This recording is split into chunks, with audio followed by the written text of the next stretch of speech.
আসসালামু আলাইকুম, কেমন আছেন সবাই? রান্না করা ঝুরা মাংস দিয়ে আজকে দারুণ মজার নরম তুলতুলে একটা নাস্তা রেসিপি আপনাদের সাথে শেয়ার করব। আশা করছি আপনাদের কাছে ভালো লাগবে। ভালো লাগলে লাইক কমেন্ট শেয়ার করে দিবেন আর আমার চ্যানেলটাকে সাবস্ক্রাইব করে নেবেন। নাস্তাটা তৈরি করার জন্য প্রথমে আমরা ডোটা তৈরি করে নেব। তার জন্য এখানে আমি নিচ্ছি 2 কাপ আটা। এখানে আমি খোলা আটা ব্যবহার করেছি, আপনারা চাইলে কিন্তু ময়দা বা প্যাকেটের আটা নিতে পারেন।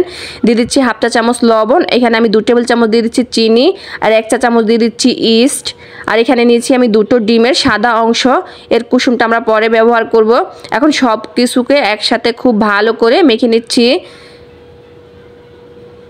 মাখা হয়ে গেলে এখন আমরা কুসুম গরম পানি দিয়ে ডোটাকে মেখে নেব। এখানে আপনারা চাইলে কিন্তু পানির পরিবর্তে লিকুইড গরম দুধও ব্যবহার করতে পারেন। আজকের এই নাস্তাটার জন্য আমাদের কিন্তু এখানে সফট ডো লাগবে। এখন এই ডোটাকে আমি একটা ঢাকনা দিয়ে ঢেকে কোনো একটা গরম জায়গায় রেস্টে রেখে দিব 1 ঘন্টার জন্য। এর ভিতরে আমরা পুরটা তৈরি করে নেব। তার জন্য আমি এখানে 2 টেবিল চামচ সয়াবিন তেল দিয়ে দিচ্ছি আর হাতের মুঠো করে দিয়ে দিচ্ছি 1 মুঠো পেঁয়াজ কুচি, সামান্য পরিমাণে একটু লবণ দিয়ে দিয়েছি যাতে পেঁয়াজটা খুব তাড়াতাড়ি নরম হয়ে আসে।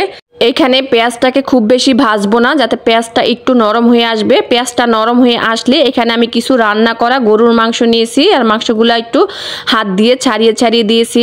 তারপর খুব ভালো করে নেড়ে চেড়ে এটাকে কিছুক্ষণ রান্না করে নেব। এতে আর কোনো রকমের মশলা দিতে হবে না, যেহেতু রান্না করা মাংস এতে সব রকমের মশলাই থাকবে।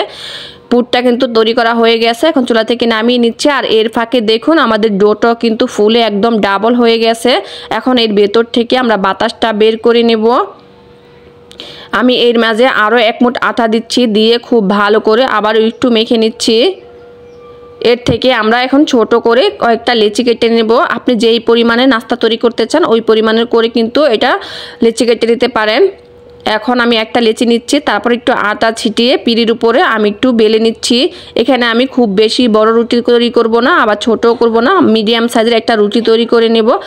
রুটিটা এমনভাবে তৈরি করতে হবে মাঝখান থেকে একটু মোটা থাকবে আর চারদিক থেকে একটু পাতলা করে তৈরি করতে হবে। রুটিটা তৈরি করা হয়ে গেলে এখন আমরা পুরটা দিয়ে নিচ্ছি, তারপর চারদিক থেকে টেনে হাত দিয়ে খুব ভালো করে এটা মাঝখানে সিল করে বসিয়ে দিচ্ছি।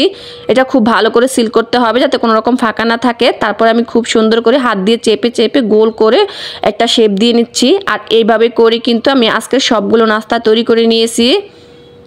এখানে আমি একটা প্লেটের উপরে একটা লেখালেখির কাগজ বিছিয়ে দিয়েছি, তারপর একটু তেল ব্রাশ করে দিয়েছি। আর এখানে আমরা নিয়েছি 2টো ডিমের কুসুমটা একটু ফেটিয়ে নিচ্ছি। এখন আমরা যে নাস্তাটা তৈরি করেছি তার উপর একটু ব্রাশ করে দিচ্ছি, এতে করে আমাদের নাস্তার কালারটা খুব সুন্দর আসবে। তবে আপনারা চাইলে এখানে লিকুইড গরুর দুধটাও কিন্তু ব্যবহার করতে পারেন। তারপর একটু সাদা তেল উপর থেকে ছড়িয়ে দিচ্ছি আর দিয়ে দিচ্ছি একটু কালো জিরা। এটা কিন্তু পুরোপুরি অপশনাল, আমি একটু দেখার সৌন্দর্যের জন্য দিয়ে দিচ্ছি।